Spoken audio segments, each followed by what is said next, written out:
पिऊ पिऊ दोघांसाठी एक पाना आम्ही भाऊ भाऊ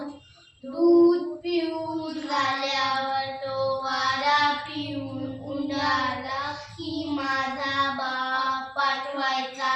मला लागुंडाला आम्ही असे उंडाताना भिंगरीच्या पायाने गाय पायची दोघांकडे सारख्याच मायेने हिरवे हिरवे गवत कोवळे कोवळे घुस त्याच्यासाठी आणले की गरीब व्हायचा खुश कवळ्या कवळ्या जिभेने अंग माझे ताटायचा ओठावर